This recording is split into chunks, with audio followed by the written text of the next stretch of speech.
our products and services and how we develop them. And fourthly, how we can do all that whilst maintaining the UK's position as a global centre for financial services, which actually benefits everybody in the UK. The vision is a statement of intent to enrich, to protect and satisfy customers, to be an integral contributor to the community, to be a source of deep national pride, and to be a standard bearer for financial services globally.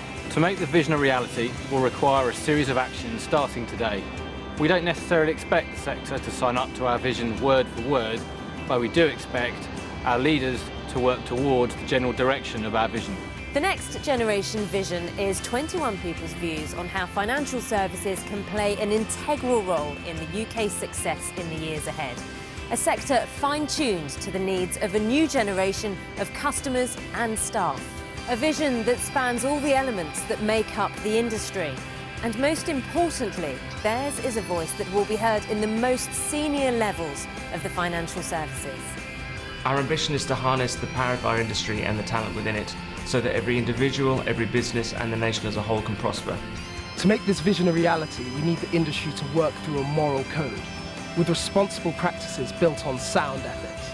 We want sustainable value, where the long-term focus is on the financial prosperity of our customers.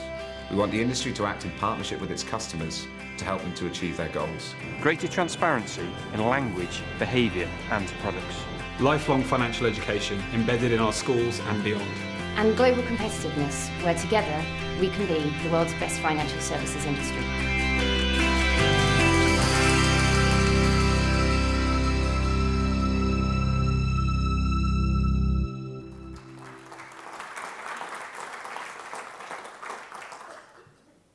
Exactly. If there's one thing that came through absolutely clearly to me from that, it's the energy, it's the commitment is absolutely obvious there.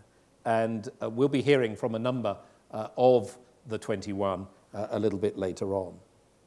It's also obviously necessary for the discussion to engage with stakeholders in the debate, such as policymakers and politicians.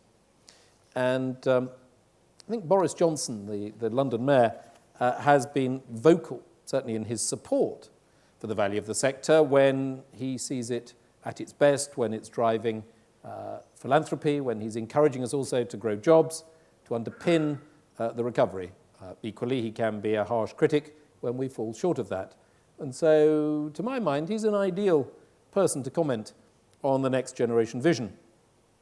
Unfortunately, when I said to him, would he like to stand here, he had a couple of other things to be doing, but in exchange for that request, what he did do was record a message for us. So I'd like to introduce a video from the Mayor of London, Boris Johnson, on what are his thoughts on the vision.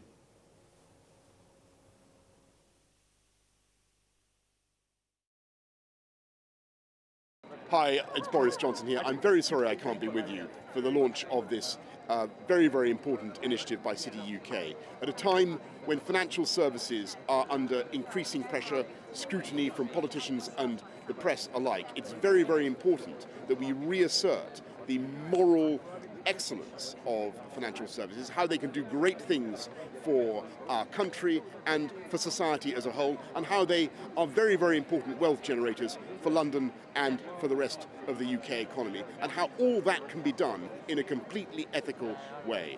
Thank you very much, City UK, for what you're doing. It could not be more important, in my view, to stick up now for financial services. A message from Boris. Another key stakeholder, I think, in this vision is obviously the leaders of the sector today. And I'm particularly grateful to the board, the advisory council of the City UK for their support on this project. And while those taking part are representing their views, it required the commitment, obviously, of the companies to release them from their day job to work on this. And so I was very grateful that when we asked for such a large chunk of time of high flyers in our member companies, it would have been easy for them to send people that, in a sense, they could spare. But what they did was send people who were of the calibre, as you've seen, taking part in this, who were an essential part of their company, and yet they were allowed to have the time to be with us for as long as they were, and that signal of their support I'm particularly grateful for, and I'd like to thank them now for that endorsement. And as an example of that, I'm delighted to welcome Miles Selleck, who's the Director of Group Public Affairs and Policy from Prudential, just to tell us why they sent someone on the project, what he hopes will come from it, and the steps he believes that the sector will take going forwards. Miles.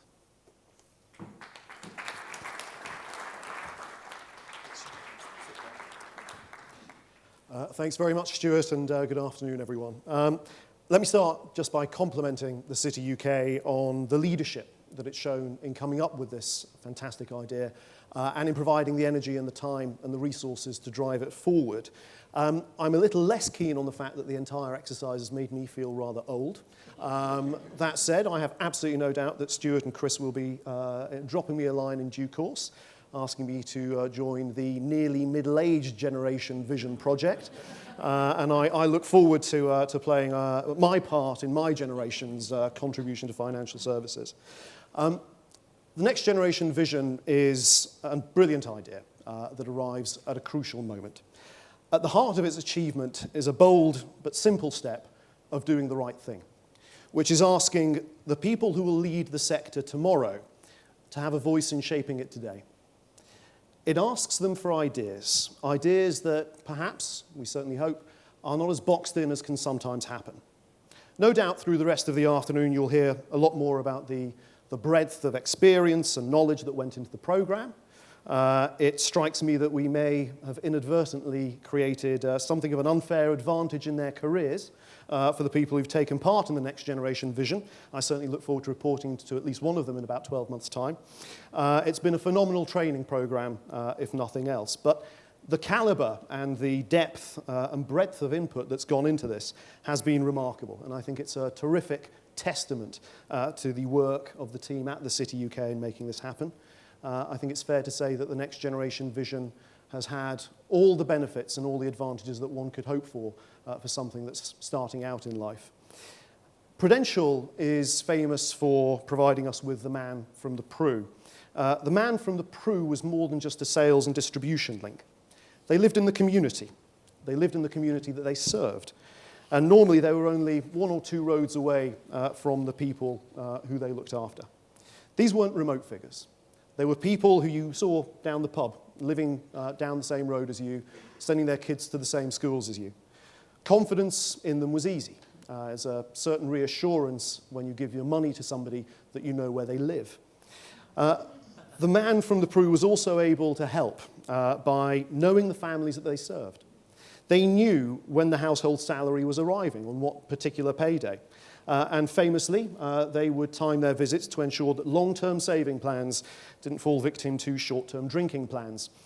And the kids in the families would find a very overt demonstration of how their parents saved to pay for things. Not always a fashionable notion in recent years. Luxuries like holidays would be saved for. Essentials like new household goods would be saved for.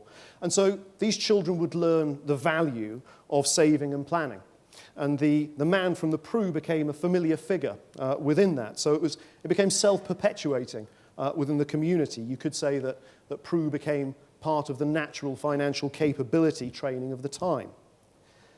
That immediacy in the community has in many ways been lost across the financial services sector. There are many complex reasons for that: cultural, regulatory, economic, and technological. And now might not be the time to dwell on those, perhaps, other than to say that I think we've paid something of a high price as a sector and also as a country for the growing remoteness, in some cases, of financial services from the communities that they're supposed to serve. And it's for that reason that when I look at the Next Generation Vision, a great deal of it is built on the need for us to get that back. It is, if you like, back to the future. We have to embed the industry deeper in the fabric of the communities and the society that it serves. Because in doing that, we recognize the fundamental reality which is at the center of financial services, that unless we are making a contribution to people's lives, directly and indirectly, we are not serving the final and ultimate purpose of the industry that we all work in. So I would argue that we face a choice. We could all argue about some of the individual lines in this document. We could endlessly discuss how we can refine particular words and subject them to committee structures that will squeeze the life and the essence out of the project that's been embarked upon. Or we can embrace the spirit of the vision, and we can look at how we take the sector forward in this direction, using this, as Stuart suggests, as a catalyst for debate. And for our industry's sake, and especially for the sake of those who we're supposed to serve, I really hope that we take the latter route. And so I commend to you the excellent and passionate teamwork that has produced a vision that will doubtless leave the industry a significantly better place if it is realised. And I congratulate the City UK for leading this important work and for putting in place the mechanism to make it happen. I, and I'm speaking on behalf of Prudential, the whole company, and I hope the whole sector, look forward to working with the people in this room and beyond in taking the next steps to deliver the next generation vision. Thank you very much.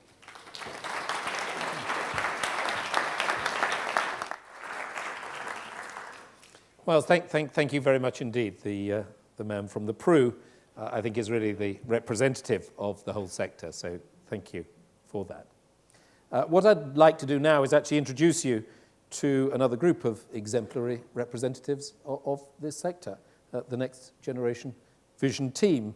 It's their work that brings us here today. And just before asking them to join us, you've seen them on the video, and I'm going to bring them up on stage, I wanted to make two further statements. One was to say that I think it is now appropriate that, perhaps as Miles has suggested, the older, more shorter-sighted visions that I represent should give way to the next generation to give you that longer distance and long-sighted view. But the other thanks that I would like to give, as well as saying thank you to all of you before I depart from this stage, for being here today and to ask you to help us. I'd like to give my personal thanks actually to Giles Elliott of the City UK, who has worked absolutely tirelessly to bring this to life so vividly and so persuasively. A vision that he and I talked about, but where he has really worked to bring it about, and he's brought it to life in a way that I could only have dreamt would be as clear and as well as he has done. So, Giles, thank you very much indeed for that. But what I would like to do now is to call on the Next Generation visionary team to come and take the stage. Thank you very much.